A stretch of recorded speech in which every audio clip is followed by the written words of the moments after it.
Police have stepped up their fight against the rebels motorcycle gang with a series of dramatic raids across Perth and the southwest. Officers smashed down the doors of rebels bikie member hideouts, walking away with a stash of drugs, cash and guns. The rebels' outlaw motorcycle gang targeted by WA police.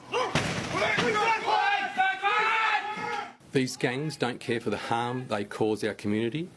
They're motivated purely by power and greed. Gang crime officers raiding 6 homes last week, targeting key players from Scarborough to Bunbury, crippling their illegal trade. Over 4 kilos of methamphetamine seized, that's 42,000 hits, plus a kilo of cocaine, $500,000 cash and 25 illegal firearms. They are behind a lot of the misery that's being peddled into our community via drugs. Since the operation was launched in November, police claim they've inflicted serious damage to the rebels' ranks nationwide, laying more than 400 criminal charges against 78 rebels members and associates in WA alone for crimes like assault, extortion and threats to kill. Outlaw motorcycle gangs recruit aggressively with the promise of a glamorous lifestyle when in fact nothing could be further from the truth, because those people who choose to associate with them can expect to draw the attention of WA Police Force. Gang crime insiders say the reason why they're targeting the rebels specifically is because of an overwhelming number of complaints they've received from the public about them. They say increasingly people are no longer afraid to dob in a bikie because police are getting results and the penalties are much tougher. And this is just the beginning. Other outlaw motorcycle gangs are on notice that the same is most likely happening to them right now.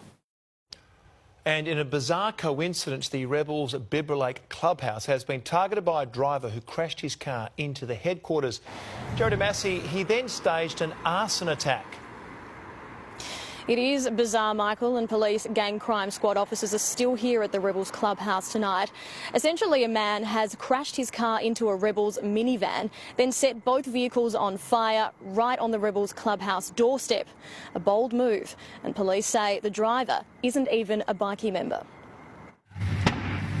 A massive plume of black smoke as 2 vehicles go up in flames. The building behind the clubhouse for the rebels bikie gang. The massive blaze was sparked around 11 o'clock this morning when a Toyota Camry smashed into a van parked at the front of the clubhouse. I was sitting on the seat and I could hear him coming up the street. And then I sat and watched him. I thought, oh, you stupid idiot, you know. Police say the driver then set fire to both vehicles and fled. Workers from local businesses rushed out to help, but the flames were too big. It just exploded. It just started to explode.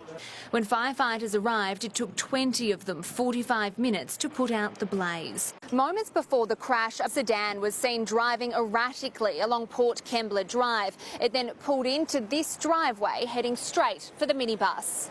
At this stage, police don't think the crash or the fire is gang-related. They say the driver has no links to the outlaw bikie gang. No one was injured. A man in his 40s has been taken into police custody. Elizabeth Creasy, 9 News.